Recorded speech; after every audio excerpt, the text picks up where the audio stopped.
And welcome to What the Tech. I'm your host, Rolando Rosas, and welcome to a new episode today where we are looking kind of like Back to the Future a little bit. I know that we put it out there. It looked a lot like Back to the Future because we are focused on the future of work. And if you're new to What the Tech, we are a podcast that is focused on technology trends that impact the office for hardware purposes, as well as the hot topics that people are talking about, possibly talking around their virtual water cooler. So you're kind of looking in a little bit into the studio. And before we jump into the topic today, what I want to let you know is that I've got somebody that rides on this hour-long journey with me. And he's right over here on this screen, and his name is Dave Kelly. Wow, Rolando, back from vacation over here. Back from vacation. Listen, I gotta give it up to our director and our producer for the that thumbnail. One of my favorites so far. You're really setting the bar high out there, Ori. I love it. Good, keep up the good work. The future of work, man. It's definitely one of the hottest topics. I know it's a hot topic for us. Everywhere I am on LinkedIn and other social media, everyone's asking about it. It's not just the tech industry. Literally every person I've been engaging with, they're all wondering, who are they working for next? Where will they be working? It's crazy. Absolutely. It's crazy. I mean, the environment is changing so fast, Dave, that, it's hard to keep up. Companies today say they're, going to have everybody come back in for Labor Day. And then all of a sudden, nope, changed that. I just saw something, got an email notification from channel partners, and they sent out, it seemed like they're kind of worried. They didn't put it that way, but they wanted a 2-question survey. If you would go under these conditions, and then another set of questions if you would come under these conditions, which tells me that the big conferences are starting to get concerned again, just like last year, if participants will show. I heard that at Enterprise Connect, the attendance will be much lower as of this taping. It hasn't happened yet, but a lot of folks are saying they're canceling their trip down to Florida. And other conferences. Yeah, that's too bad. I think there's still a lot of adjustment and adapting to be made so that we can just better support our businesses with sales and marketing efforts. Those shows are so important for networking. Oh yeah. We need to get, we need to grasp some of these other tools and just realize that, there are other ways that we can engage with our customers and prospects. Well, for those folks that are working from home or the office, they'll want to be staying tuned today, as well as probably some stuff that we're going to talk about, because this is the kind of stuff that will impact their well-being, as well as how they can go about making the best use of hybrid work, if that's an option to them. And if it's not, some success stories to share with maybe management or other folks that may be making a decision on work from home and the rest. Mm-hmm. All right. So I'm locked and loaded, ready, because we've got a lineup here of some of the best experts that we've had in the past that had something to say about it that an audience has either chimed in on or gravitated toward, and we decided to put them all together as if we had like a virtual panel of these experts. And you have the opportunity to, if you're watching us during the live, you have the opportunity to see them all live. Or if you're in the playback, sit back and relax. You're in for a treat. We've got a nice little lineup of folks. And Dave, do we want to announce before we go to the trivia what we've got? I've got over to my shoulder here. I know we're our buddy Steve Cadigan, his book Workquake. Yep. We are going to be giving away an autographed copy. I've got it here in my hand, and he signed it. Oh, it's too bright on there. But it basically says, "Please join me in making the future of work better." Steve, so signed copy of Workquake. It's really a hot book. You want to check it out. I've gone through it.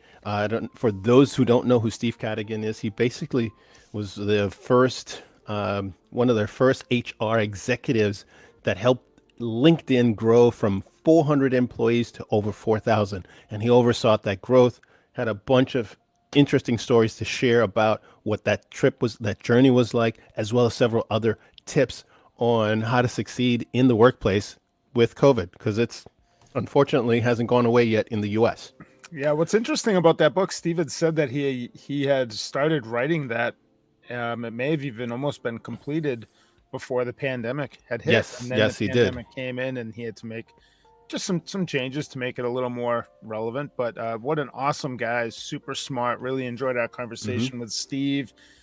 Steve, we're going to be highlighting him today and a few other guests that we had, and I think it's a really good rewind to the show. Hey, listen, why don't we jump into the trivia question and then we'll dive into everything. Yep. All right, let's see what our producer has for me to fumble over this afternoon. 2 truths and a lie. Two of these statements are true. All right. The other is false. So Rolando, I have a 33.333 chance of not looking like a fool. Great. All right. Let's see. So go ahead. 2 are true. 2 are true. Ahead. One's a false. All Leonardo da Vinci is credited with writing the first resume. Interesting. All right. Leonardo da Vinci invented the employee referral system. I wonder if there was a bonus involved there. And workers who built the pyramids at Giza, did I pronounce that right? Yeah. Were paid in bread and beer. Oh. Well, I know that those folks that built the pyramids worked really hard. They probably needed both to get through the day. Or the night into the next day. So interesting trivia. We will revisit that towards the end of the show. All right. Wonderful. Thank you, Dave. And you know what? I have the wrong notes up here, but I know that we're going to jump into, let me look here. We are going to, just going to warm up my hands just because it's going to be such a nice episode today. What you will first see, we're going to show you some of the clips that our experts had to say about this specific topic. So we asked them specific questions about a particular CEO or the topic of work from home, and them reacting and their opinions on that. And then Dave and I will weigh, since we've had the opportunity to go back and look at some of this and interact not only with the guests themselves, as well as other followers of the show that have asked questions on that topic. So we'll be able to refresh a little bit of what we saw, as well as maybe some commentary that some of those guests provided us off air that we can share with you to provide a little more color on it. So let's start off with one of our guests that really lit up the essentially after the show. A lot of people came back to us with questions and wanted to know who she was and how they can get in touch with her. So Sally was on our show. Sally Thornton. I blanked out with her name. Sally Thornton was on our show not too long ago, and we brought her in to talk about work from home. She has a very interesting perspective. She works with Fortune 500 companies in the way of talent search and looking for top talent, mid-level and high-level folks. And so we asked her to react about the statement that the LinkedIn CEO had to say. And let's roll that, Ori, and then we'll come back and talk about it on the other side. There is a great talent reshuffle unfolding right now in the world. Every CEO, every executive team at every company right now is trying to figure out what their company looks like moving forward. Is it remote? Is it hybrid? And what they're actually doing is rethinking their culture and rethinking their values of how their company works. On the other hand, you have every employee in the world that's been, working remotely over the past year, trying to figure out not only how or where they work moving forward, but why they want to work moving forward. They're rethinking their values as well. There you go. So this is a leader. Yep. Just 2 weeks ago, they were still 2.5 weeks ago, they were still planning on a fall re-entry of bringing everybody back in. And then he course corrected and said, no, situation is dictated that we can just now allow everybody to work from home indefinitely or until conditions change, because the situation right now, today, as of August 17th, is not the same as it was on May 17th. Yep. That's adaptive leadership, right? Is like, I got new data. I can update my browser. My human browser. Yeah. And also, this goes to humble leadership, which is maybe what I said before was wrong. or maybe what I said was before was right for that time, and now the data has changed, right? And so being able to change your mind, right, and not have it work against you because you're whatever flip-flopping or indecisive. It's not that, right? It's that I'm paying attention, I'm listening, I have new data, and so I'm gonna try this. And also, frankly, everything's an experiment. Like anytime we make a decision, we can change it. And so I think we love experiments in innovation when we're building products. So why don't we also love experiments when it comes to how we build the products, right? Knowing that if we try this and it's not working, we'll change, right? I love that, Dave. Yeah, it's great. It's a great way to think about it. Like, yeah, we companies like Apple, anybody that makes a product, Google, you're focused on the end result of the product. And if it doesn't work out, you scrap it, you start all over again, maybe tweak it, make it better, improve it. Why shouldn't we do the same for work?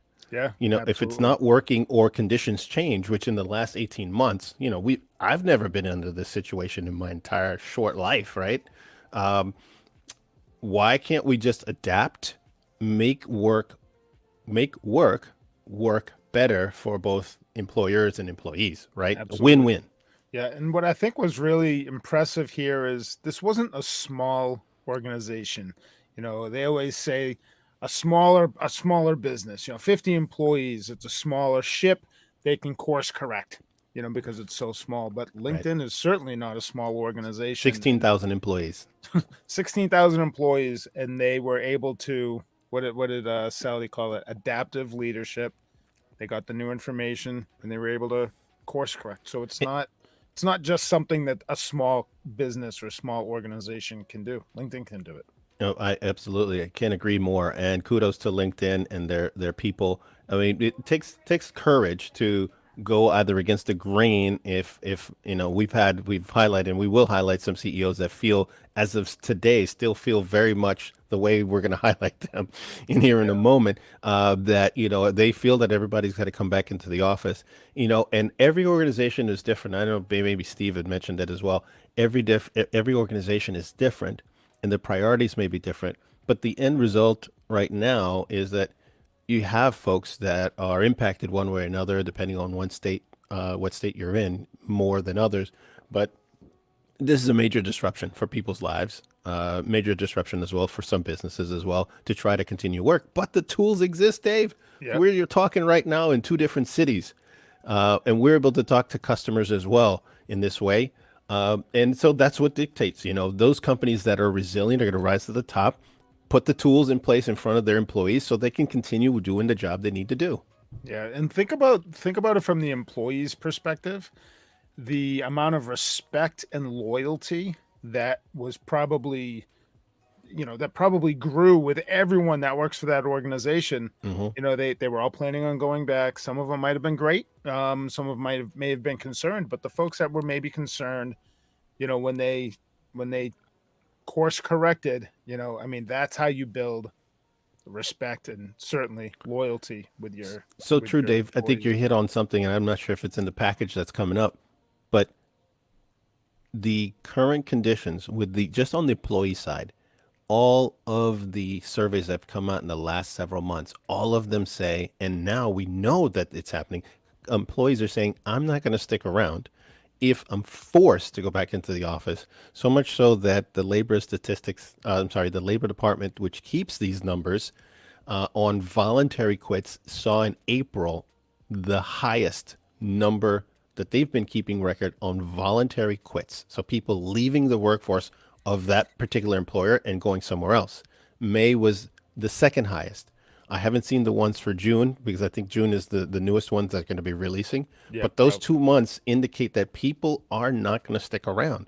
So imagine top talent just leaving the door because, they want to work from home, basically. They want to work from home and they want to work with the best. And now they have an opportunity to rise to the top. It'll be very cool to see what happens in the next year with some of these organizations that have acquired new best talent. I know it's going to be fascinating. And talking about talent, let's jump into Mr. Steve Cadigan himself, the author of the book Work Quick. He's been so kind to donate a book to us that we can give away to the audience today. And let me just tee it up.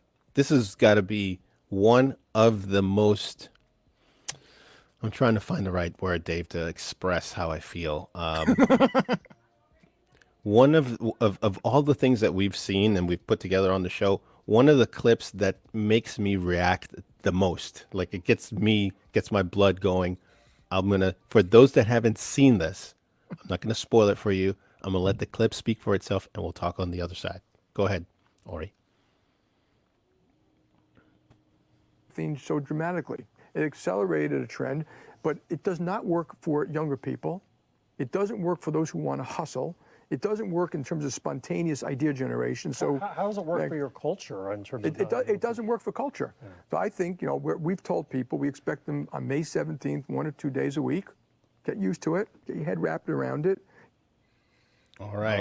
Rolando, what do you think about that? Don't jump out of your screen. Listen, Rolando, now, I want to Rolando. start off polite, but if we want to throw the gloves off and get a little aggro here, I mean, you could say there would be some who'd listen to what he's saying and say it's tone deaf. He's just tone deaf to the reality of, I think, what the workforce is telling us now in most of the sectors that I'm seeing around the world is I do not want to forfeit my freedom of managing my time that I had to be able to grocery shop in the middle of the week instead of stand in line on Sundays, to be able to go get a haircut at a time that works for me, or be able to take a break when I want to take a break. And what I haven't seen him do, or other leaders that are saying everyone come back to the office, and I think Morgan Stanley is doing the same thing. I haven't seen them say, look at the data showing us that we're not as productive or we're not creating as much value. I haven't seen that data to demonstrate that. And I think if you're in a leadership role and you're asking people to come back to work and you don't have a good explanation to why beyond the old because rationale, I think you're in for some backlash.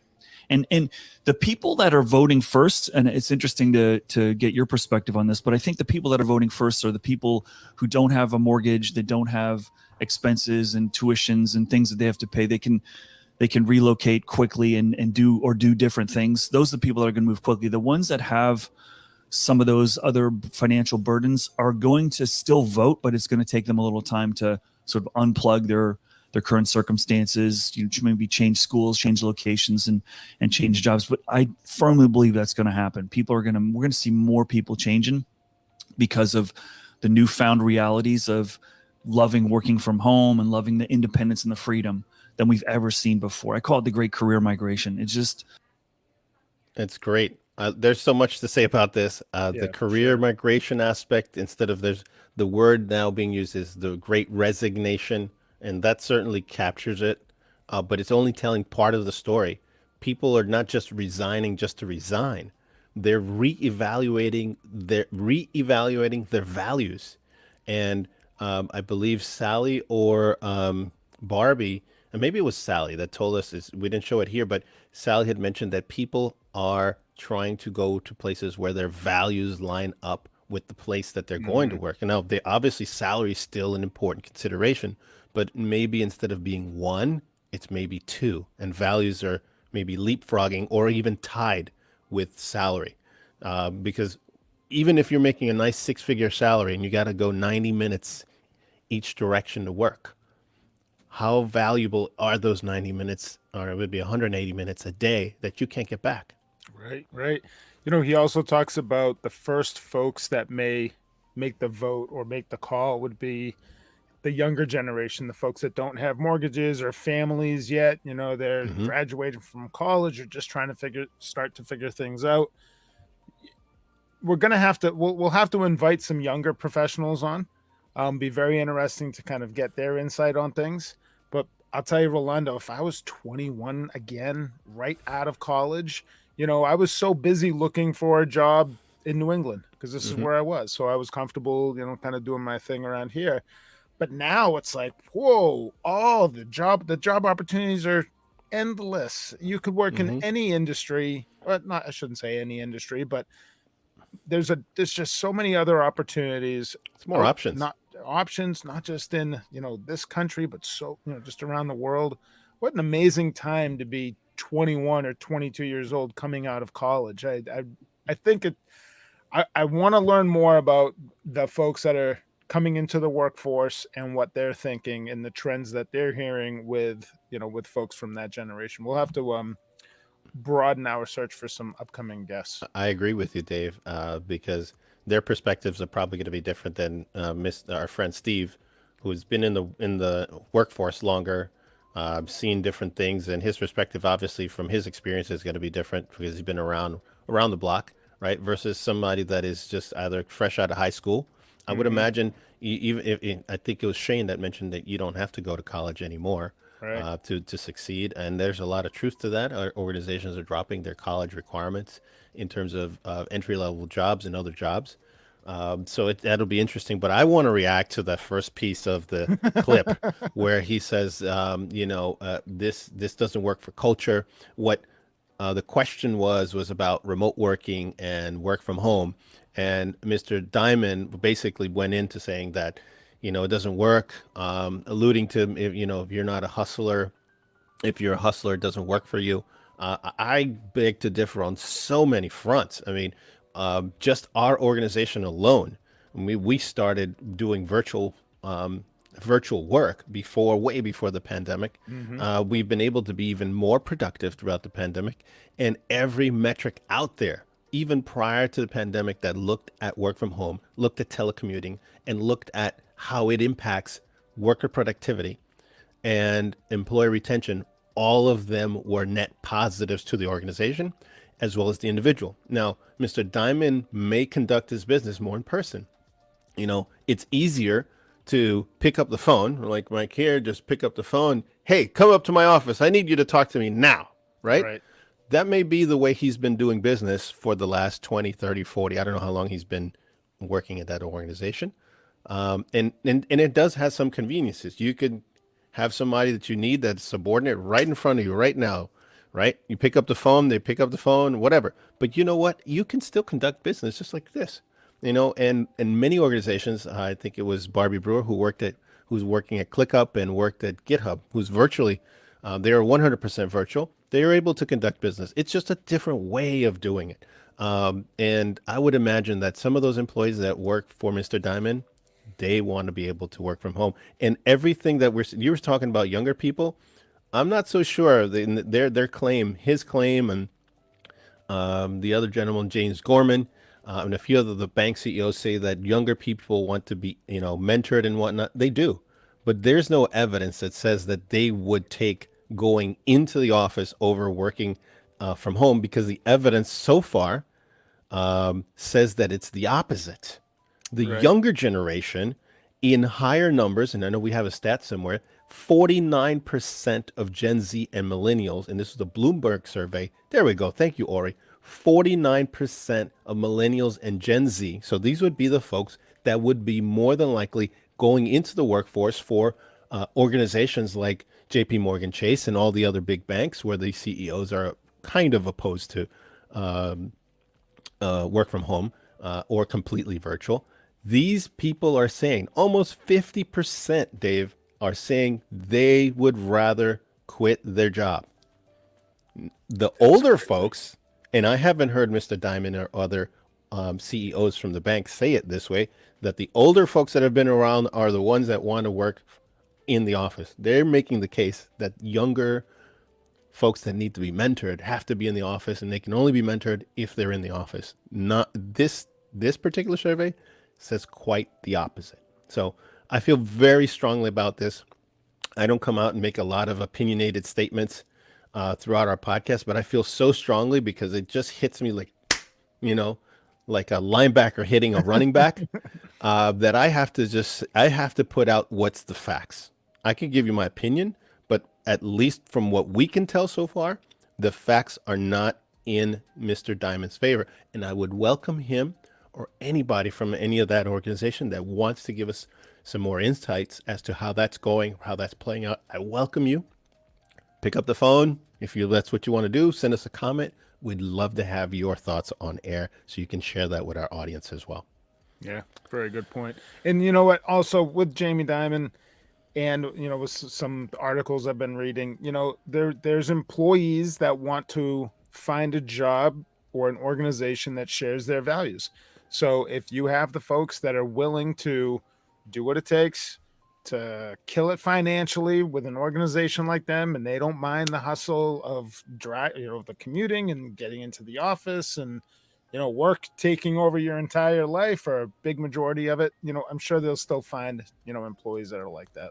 Well, I could go one further than that, Dave. I have friends that coming out of college, I remember, and the culture for the financial firms and the big banks in New York hasn't really changed in the last 20 years.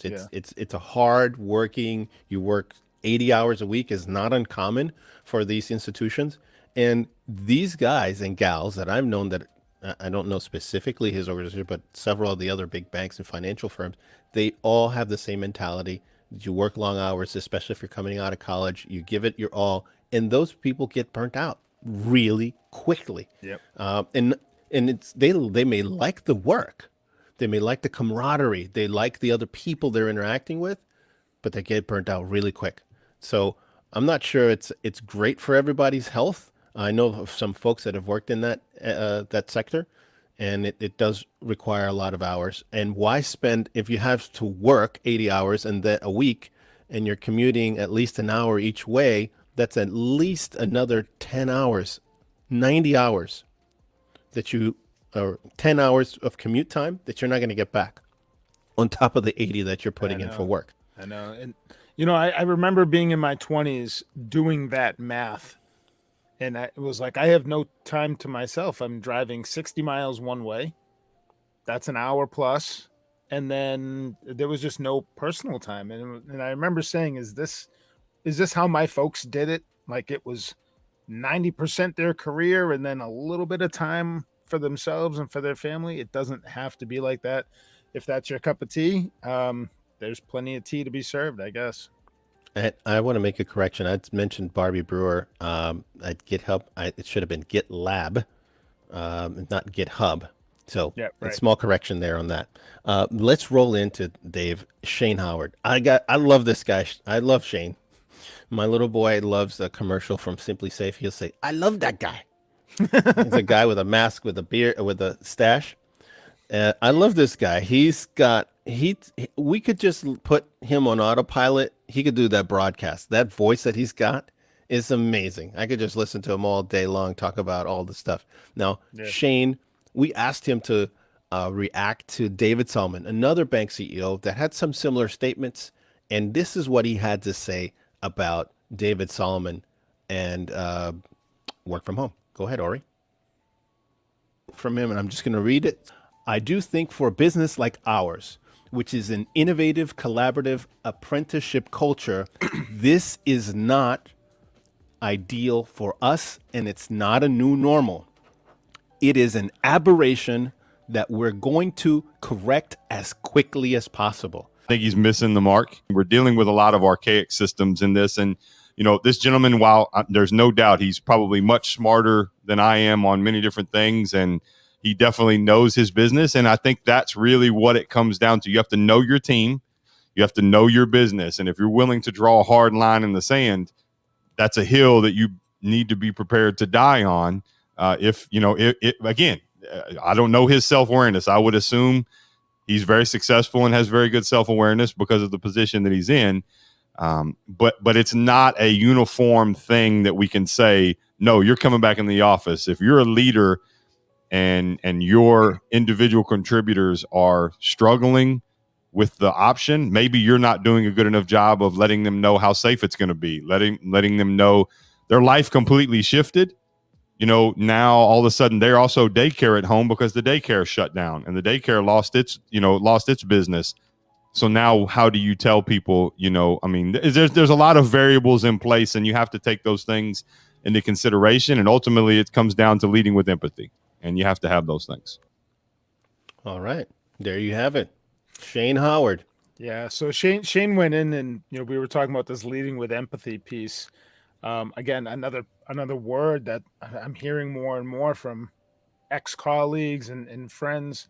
It's an important thing. We want our leaders to have empathy. Otherwise, you feel like you're on the outside. You feel like maybe you can't even be yourself or be honest with with the people that you work for. And I think that's an important term, an important word. Time will tell what happens with David and also with Jamie. Yeah, if we're wrong, we're wrong. But right now, the numbers, the facts, the statistics, both from the Labor Department as well as the surveys, are just not in their favor. And if things change, and I don't mind going back to the office. I'd love to be able to go back to going to conferences and seeing everybody. I mean, who doesn't want to do that? Yeah. But this new environment causes people to look at things differently, right? You take new information in and you adjust.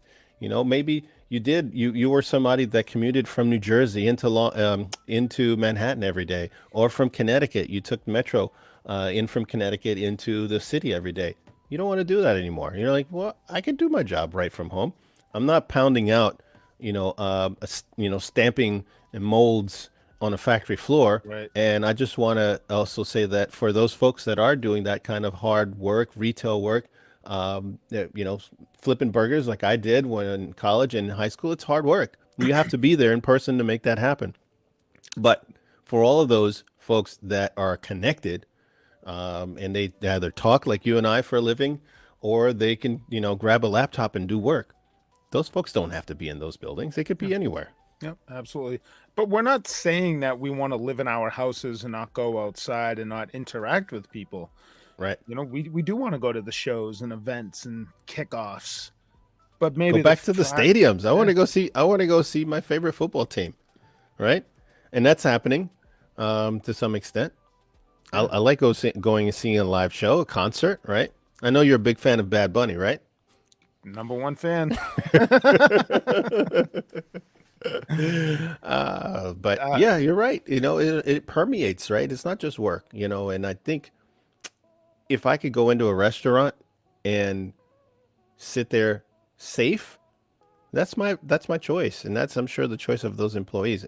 But just to say, I think it was James Gorman. Was it James Gorman that said that? Yeah. If you can go into a restaurant, then you can come into the office. Yeah, I know. And it's tone deaf. There we go. James, look at that friendly face. If you want to get paid New York rates, so actually we had one of our guests react to this as well. And he goes on to say, get paid like in New York City. That's great. You may have a point there on the getting paid. But then he says, if you want to go into a restaurant in New York City, you can come into the office. I mean, bless your heart, James, but not everybody views work anymore like they did 18 months to 2 years ago, where it was the be all end all. And for a lot of folks, you work hard, Dave. I work hard. Work is an important facet of your life, and in America, a lot of people work hard. Nothing wrong with that. But instead of it being number one, maybe it's tied with values now, where values were 3, 4th, maybe 10th on the list. Yeah. I want to work hard, but I don't want to die doing it. I think, is that in, I don't want to give that. Yeah, I don't want to give that away. That's in segment 2. Yeah, there's a word for it. We have somebody that's, but yeah, I want to be able to work productively, Dave. I want you to work productively for the company. I don't want you to drop dead on me, right? I think you're a valuable asset. And the more you value those assets, just like, the buildings that they're in, the more you realize, you know what? I need people to make my organization a success. And if my people are hurting, and this will get back to your empathy, my people are hurting, whether it's mentally or they're hurting physically, they cannot be 100% productive. They just can't. I mean, right. I think about me playing college sports. If my knee was hurting, I couldn't run. If my head was hurting or I was still banged up from last week's game, I'm not going to be effective. I'm not going to be at my best. Let's put it that way. Right. So in between those things, you need to do what you need to get your body healthy, to recuperate, and to get back on the field at your peak performance. Now, that's not always possible, because things happen. But in everything that you can, the team can do to allow me to recuperate, to allow me to recover, to allow me to play at my best and my peak performance every single week, the team is better off. Yep, I completely agree. And you know what? This is a team, whether it's our organization or another organization. You are a team, and you need your players to love what they do and, have the energy and be healthy and all those things. And, there's other places we could go and talk about work-life balance. I Yep. know that we had discussed some of that, but I'll tell you, you know what? There's a lot of frustration that happens from 5:30 until 6:30 or 7 o'clock if you're commuting and you're coming home. And if that 90-minute commute was filled with frustration, you are bringing that back into your house. You're bringing that back into your family, and there's probably a lot of relief when without that happening. I would suspect that yes, there's new challenges, but that hatred of that commute or that hatred because it kills you inside. There's a lot of stress driving out of a city to come back home to the burbs, and to unwind is not so simple. You have so much on your mind. You're right, Dave. And I think it was Barbie Brewer that highlighted that. She is the chief people officer at ClickUp, former Netflix executive, who mentioned to us that she had conversation with police from Modesto, and this police officer had mentioned to her that they see a great number of cases of domestic abuse related to fathers or husbands that have to make that 90-minute commute from Modesto over to San Francisco every single day. And that the police officer was saying that that does play a role in people's mental health. And she said, we're kidding ourselves if we're going to think I'm going to use those 90 minutes in this particular case to listen to a podcast. I would love if they were listening to us. Maybe they'd cheer up their day a little bit. But the reality is you're not. For most people, you're really, if you're driving, you're trying to pay attention to drive. You may kind of hear it in the background. You're kind of consuming some of that information. But she says the reality is for a lot of the folks in organizations that she's dealt with that had to, an hour or 90-minute commute, you're not really consuming that information. You're not able to, because like you said, Dave, it stresses you out. I've gone into New York and stayed at folks that I know that live outside of New York and commuted, on projects that I've had to work on every day from the burbs outside of New York into the city. And it's no walk in the park. And you do it every day. You may not even think about it, but now people are starting to think about it. All right. So let's throw it to Barbie, who had to weigh in on Catherine Merrill, who, bless her heart too, she thinks that employees can just become contractors. So, and she had something to say about it from a legal perspective. I believe this is her reacting to that. Yep. Okay. So go ahead, Ori. This is Catherine Merrill. She's an executive CEO of Washington Media. And here's what she had to say. As a CEO, I want my employees to understand the risks of not returning to work in the office. And this was an op-ed that she had written. If the employee is rarely around, management has a strong incentive to change their status to contractor. That's really a big change if you're going to go from employees to contractor for many reasons. And I know you can amplify some of that and clarify that. And then she went on to say this: although there might be some pains and anxiety going back to the office, the biggest benefit for workers may be simple job security. Remember, something every manager knows: the hardest people to let go are the ones you know. Now, there's a lot more that she had to say on this piece.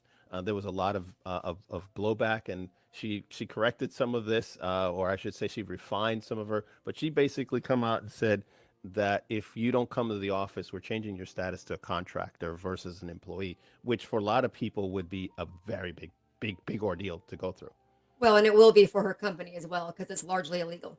Just from an employment law perspective, she's got something to learn there, but it's a fine perspective to have. It sounds very much like a veiled threat to me, and not very veiled. And I hate the idea of the people you know or the people you don't let go. What does that mean? If I become a good buddy with my boss and get on his good side, then I can be a bad employee, but he's going to keep me around, and you're going to have to deal with me because he likes me. I do not like that at all. And to me, if you can't trust your workers in the office, then that's the issue.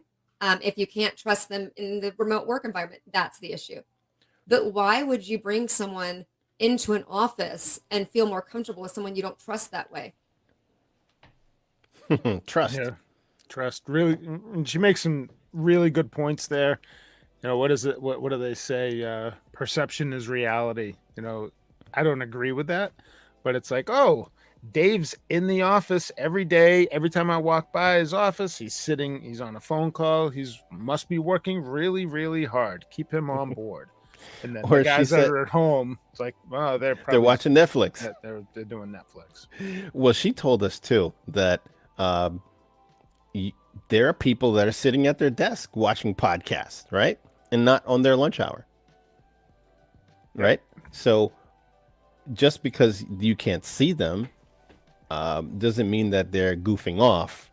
And conversely, if they're in the office, it doesn't mean they're being productive and actually doing work. Mm-hmm. Much props to Miss Brewer. Loved her. She was great. So Barbie, if you're watching, we can't wait to have you on for part 2 as well.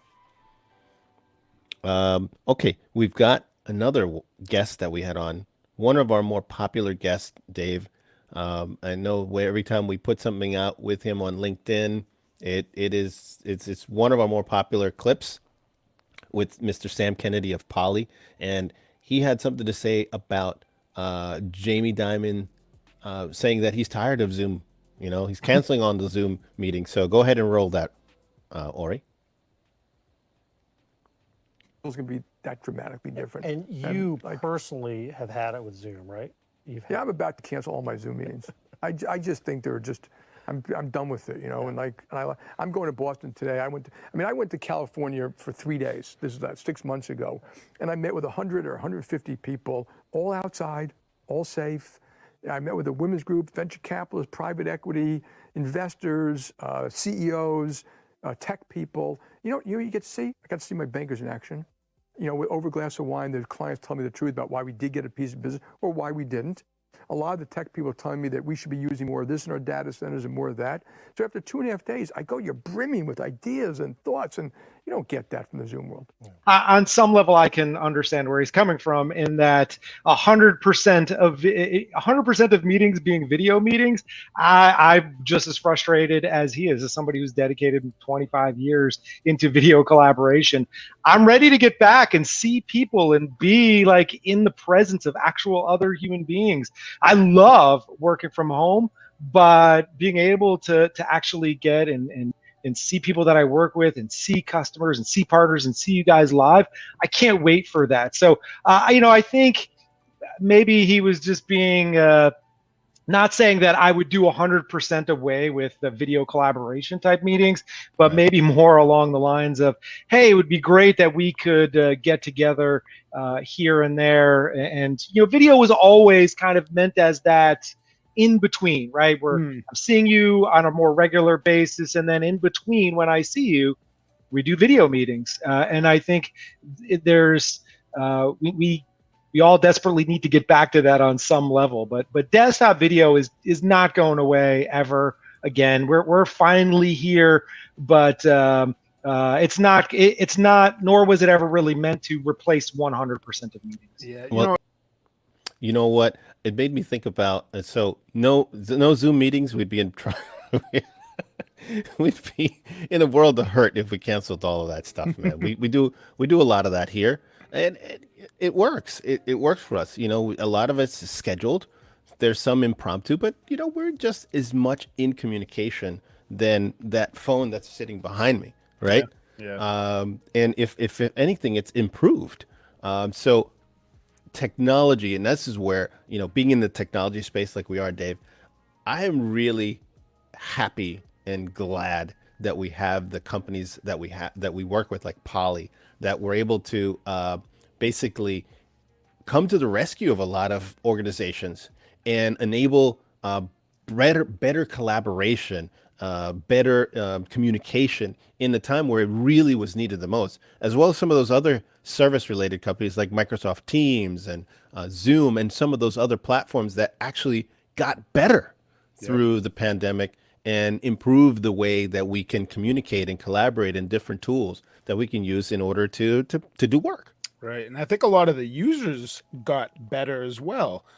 pre-pandemic, yes, people had the ability to use video, but in my experience, a lot of the folks that I was communicating with, they would just leave their camera off.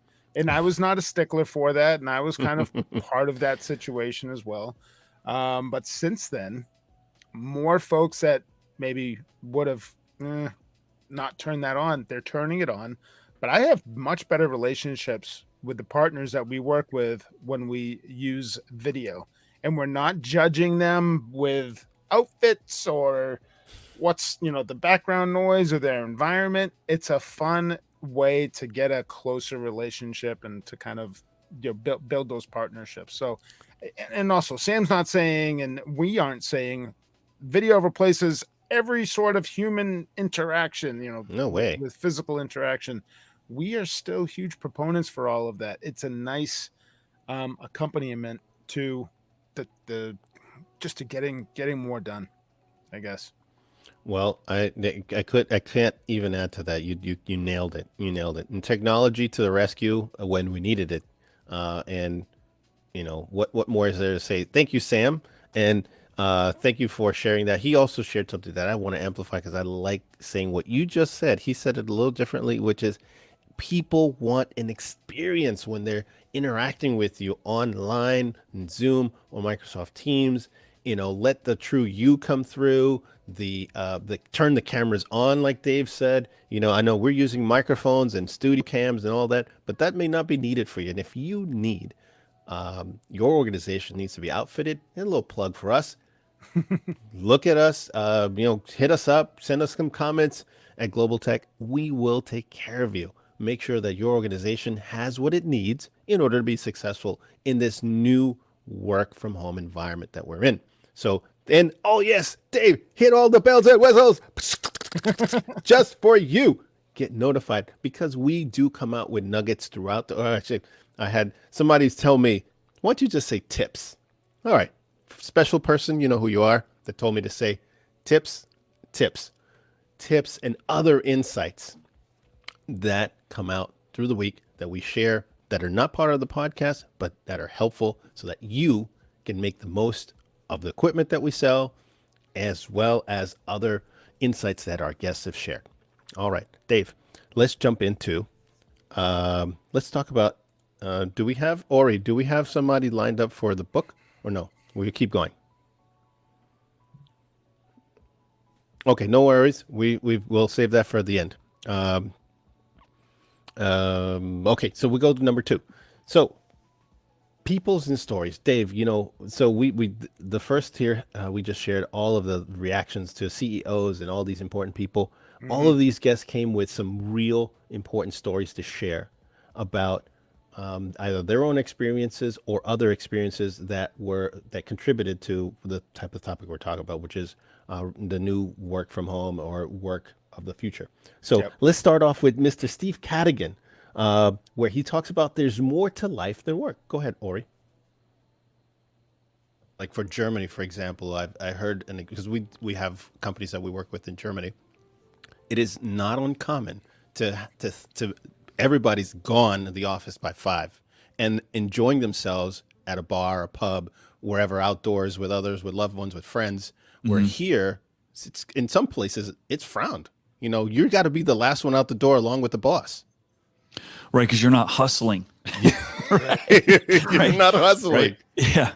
Yeah, that's true. I mean, there's a part of me, I love the lifestyle that Europe offers, make no mistake. I love it. And I love what you're talking about, which is you walk in most cities in Europe, you see people gathered in groups talking.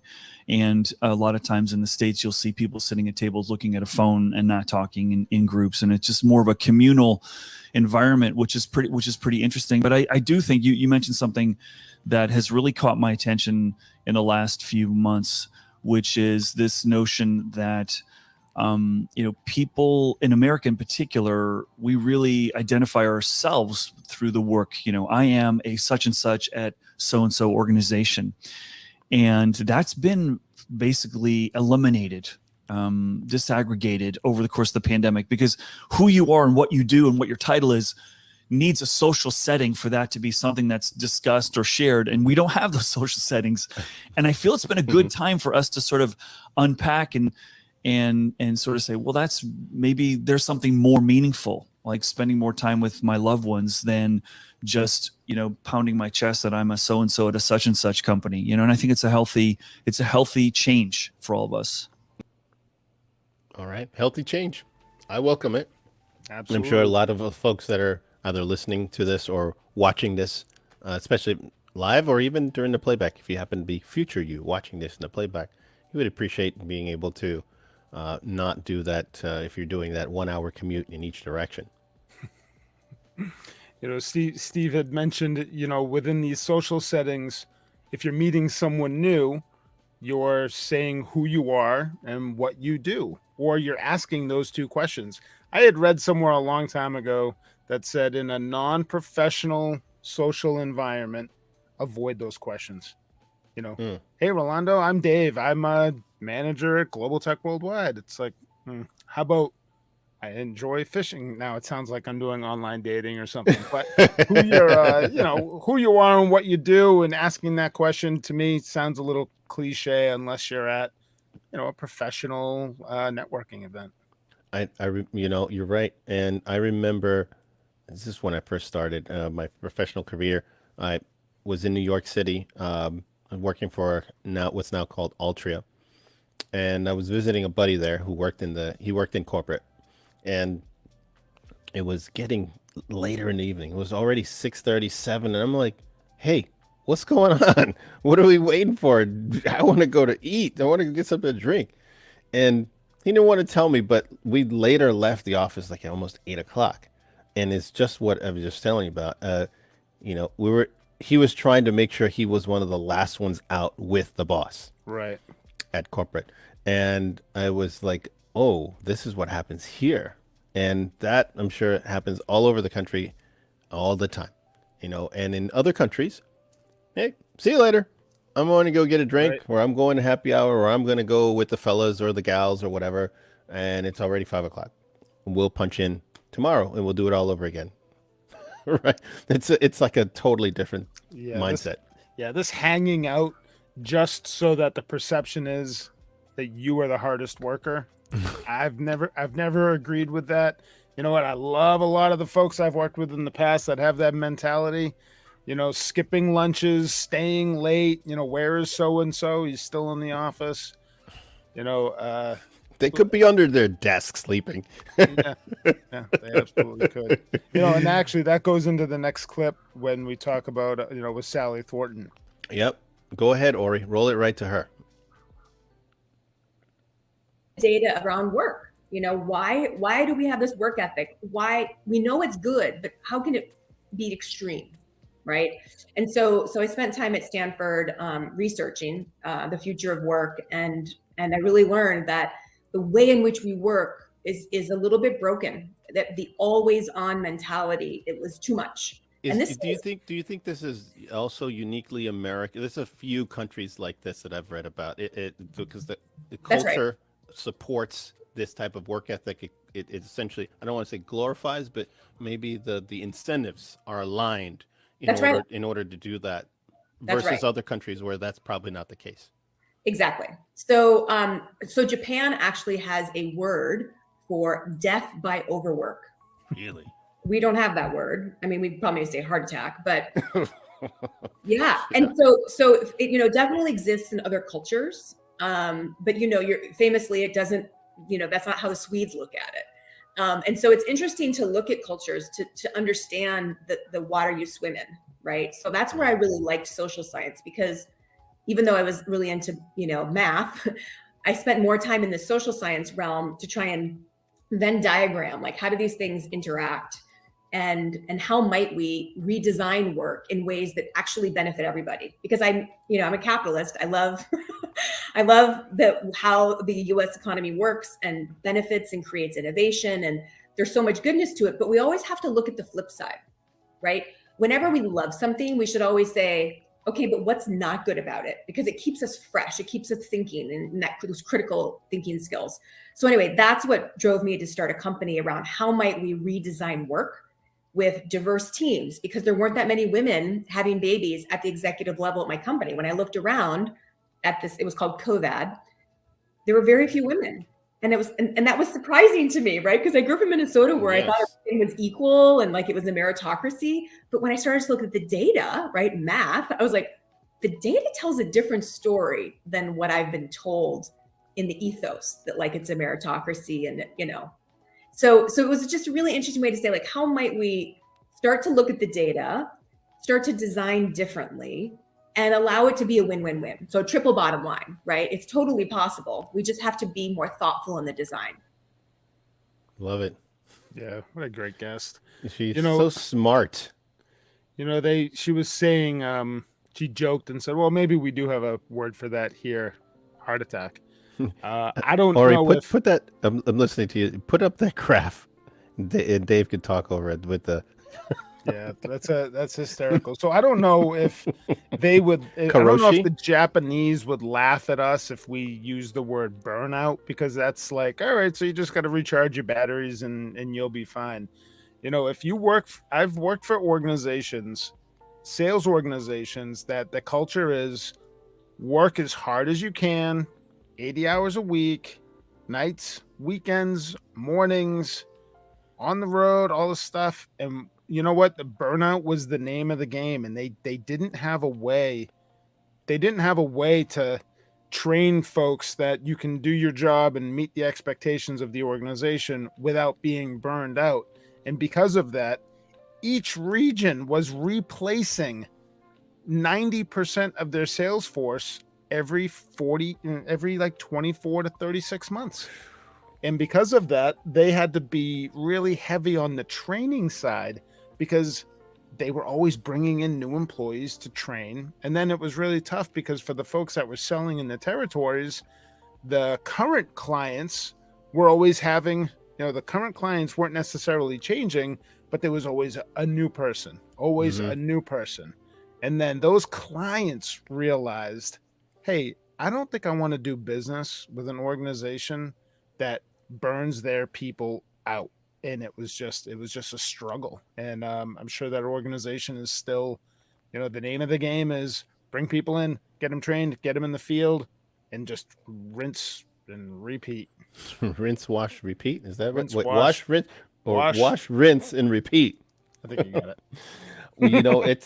It's got to be a new day, man. It's just, I'm sure more people are saying, do I really want to do that? And I think the evidence, again, what's the evidence showing? April, highest number of voluntary quits.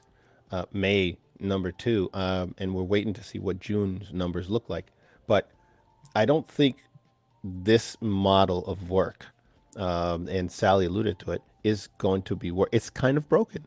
And it requires some adjustment. Getting back to what we led with at the top, we are constantly in the U.S. reimagining products and services and making them better and adjusting to the environment.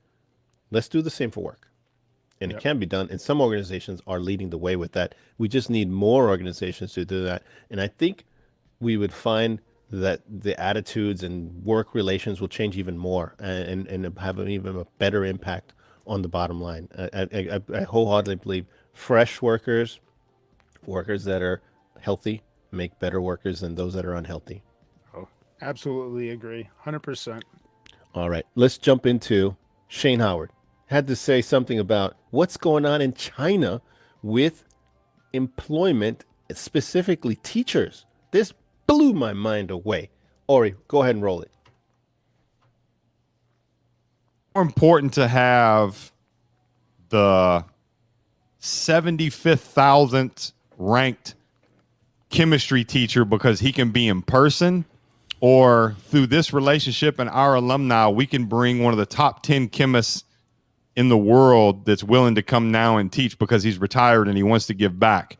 But he can only do it virtually. Which one is the best education for those kids? The second one, for sure, without a doubt. Absolutely. So it's adapting and understanding these things. And I won't dive too much into it, but so I have a previous relationship and a working relationship with the Minister of Education in Shanghai, China. And the country of China is short 500,000 teachers who speak English language. Oh. So what do you think is going to happen? And they're paying for housing. They're paying for visas. They're providing flexibility. What do you think is going to happen if we have a mass exodus of teachers say, you know what? You don't care about us here? No problem. China's going to look and say, and it's not about China versus the U.S. It's about someone economics taking advantage of an opportunity where someone else misstepped in business. So if you look at it and you say, okay, this, because I promise you, they're going to be marketing. They already are. They're marketing these opportunities to American, not just American, but English speaking teachers all around the world and saying, hey, we're going to give you, they pay more. Really? Like we're going to, oh, absolutely. Absolutely. We're going to give you more access to come over here. We're going to give you more freedom. We're going to give you whatever you want because we need you. 500,000 English speaking teachers. That's a lot. That's great. Food for thought on that, man. Yeah, that Imagine was very that, concerning. That was crazy. You know, let's just say, let's put those numbers into perspective. 500,000 teachers that they're trying to hire. And I just made some notes. They're going to pay the housing, they're going to pay for visas, and they're going to pay more. Now, is everybody going to just jump on the first plane to China? Probably not. But if you're a person, especially after we've been through the last 18 months, and the work environment's better, you get to make more money.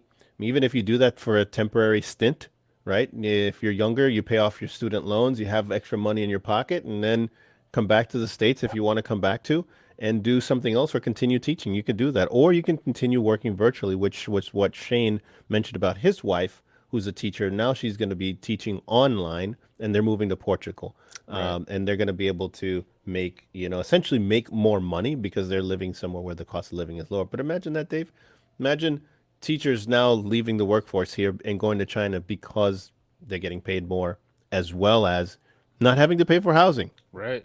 And that's not just in the K through 12. That goes into, the college and higher ed. It's my son is in the middle of high school right now, thinking, what would happen if there weren't enough teachers? Where I am, that's not really a concern for me. My eyes have never been as wide open as they were after that conversation with Shane. I know. And the other thing that he mentioned that it was really fascinating was about, getting teachers virtually. If you could get a chemistry teacher, like a retired Exxon professor, chemist for Exxon or whatever, DuPont or one of these big companies, and they could teach from the comfort of their home, but they happen to live in Texas or they live in Ohio, and they need teachers in the middle of Kansas or in the middle of Wyoming where they can't get many teachers. Why not? Why not get some of these experienced professors, that maybe not be professors, but experienced professionals that can teach our kids about chemistry? And there's probably several other topics or subjects that could be done for, but I think that's fascinating. I don't know where that's going to happen, where that's going to go, because there's a lot of teachers that probably want to fight back and say, hey, you're just going to hire people for lower wages. I just know that what he said about the education system and where we are today, as well as where the education system was 100 or 200 years ago, is not the same. The needs are not the same. What we need out of the education system is something very different. So much props to you, Shane. Look forward to seeing more of your journey to Portugal. Can't wait to have you back on again. All right.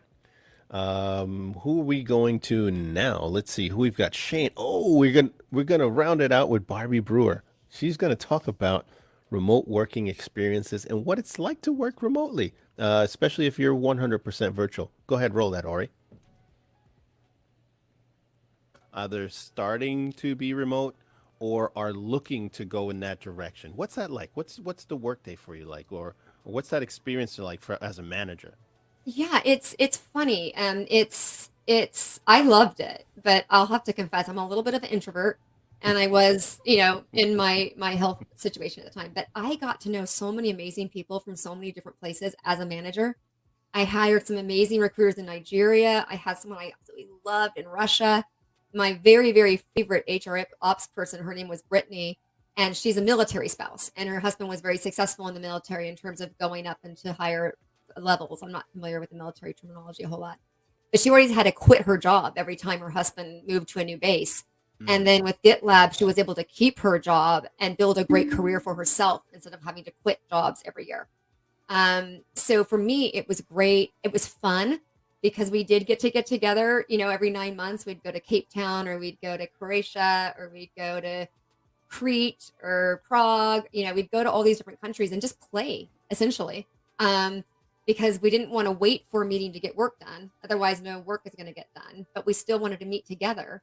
And it was just fun. We didn't have to worry about the work a whole lot. We went on excursions together. We had a lot of UGCs, which could be about career development or could be about yo-yo tricks, right? And and partners and spouses were invited. And if they wanted to do a UGC on something they're an expert in, the other GitLabbers could come and join that and hear about it, right? So taking all that money spent on rent and facilities and janitorial staff and all that good stuff was spent for actually building connections and relationships.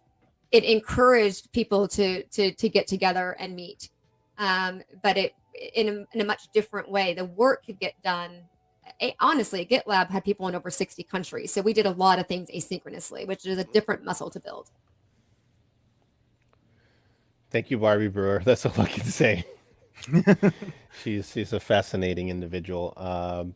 It working remotely can be done.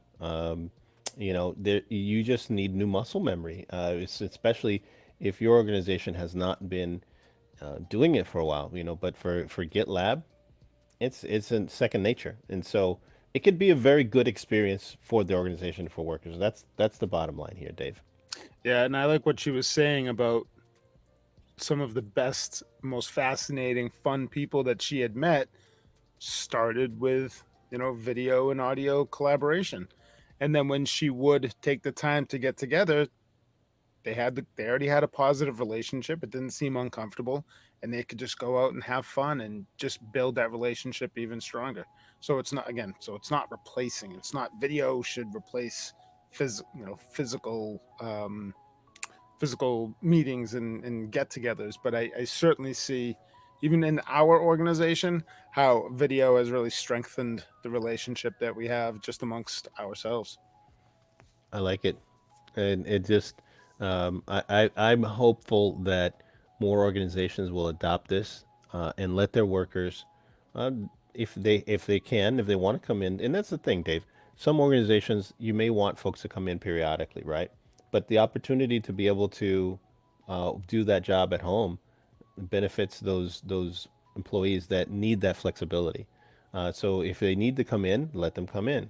And some organizations are going to what they're calling hoteling. I think it was Ford that I'd heard that term, hoteling. Wow, that's interesting. So that you can come in and reserve a space or a room or a conference room whenever you need it. You just reserve the space so that you can work from the office. And I'm sure that there are folks, I know if I was younger me and I lived in one of the big cities, New York or San Francisco, you probably live like in a shoebox or in a really small apartment, or an apartment that you rent with other guys and gals, and you're paying rent, because in New York City rent, or anywhere in that place, or San Francisco or DC, it's pretty expensive, right? So you want to get the heck out of Dodge and go into the office periodically to breathe, to not be in your little closet, right? So if you're listening to this and you are a manager or an IT manager or somebody at the C level, I ask you to look at your hybrid work policies, and any of these experts that we had on today, they have a lot more to say on this topic. We have several episodes with each one of them that go into depth more about the topic. And if you have technology needs around this area, we're here to help you as well. Just reach out to us and we're glad to help you. Dave, do you have anything you wanted to add on that? I'm thinking about this trivia question myself. The two truths and a lie. I don't have anything other to anything else to add there. I think this was a fun cast that we did. Yep. So let's jump into the trivia. Two truths and a lie. Two of these statements are true. The other is false. Which is it? Rolando, just a quick recap. Da Vinci, is he credited with writing the first resume? Da Vinci, did he invent the employee referral system?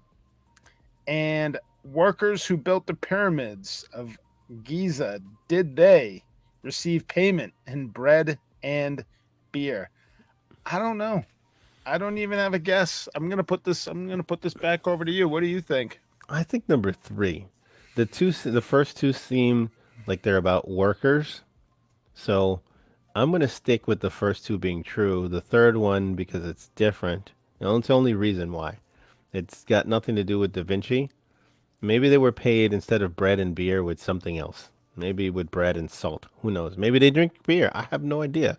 But I'm going to say number 3 is the false one, and the first two are true. What about you? I'm going to stick with you on that as well. I'll say number 3 is the false statement. All right, drum roll, Ori.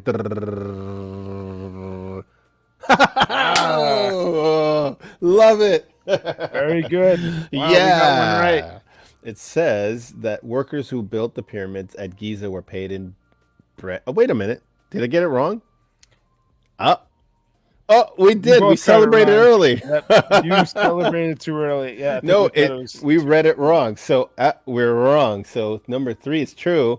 It says the standard ration for labor, according to the history, World War, 6 glasses, 3 to 4 loaves of bread, and 4 liters of beer. Damn. How much is 4 liters? Would that be enough? 3 to 4, 6 glasses, 4 liters of beer. Oh. I don't do good metric conversion to imperial. So 4 liters. It's still got a good amount. It's still a good amount. So what's the Da Vinci piece? Which one? So the first one is true. So Leonardo da Vinci is credited with writing the first resume. It seems unlikely that nobody wrote down a list of their skills and work history until the famous polymath did so in 1492 to send to Duke of Milan. But that's the way history tells it. Who knows? Maybe he was the first one to write it down. There could have been some other ones. Sure. So let's give us the false one. We both got this one wrong. Da Vinci invented the employee referral system. Lie. Julius Caesar, holy smokes, invented the employee referral system. Story goes that in 55 BCE, Caesar offered 300 sestertii to any soldier for recruiting another into the Roman army. Wow. That's interesting. More hard to pronounce words from our producer. You got us, Ori. You had me celebrating early, but you got me. All right. Fun. Well, if you happen to stick all the way to the end to this episode, we want to thank you for being loyal fans, and we will be sending a copy. Our producer has picked somebody out for the Workquake. Steve, if you're watching today or you're watching during the playback, we want to thank you for this. We're going to have this sent off to somebody that's going to really love getting insights on the workplace post-COVID. So thanks for sticking with us today. We've got some more wonderful videos. Hopefully I'm pointing in the right direction. Or is it over here? Wait a minute. Oh, I got to face the other way. Over here, Dave and I are in these videos, and we will join you here where we're talking more about the future of work, as well as other helpful insights that will help you on your journey. See you in those episodes.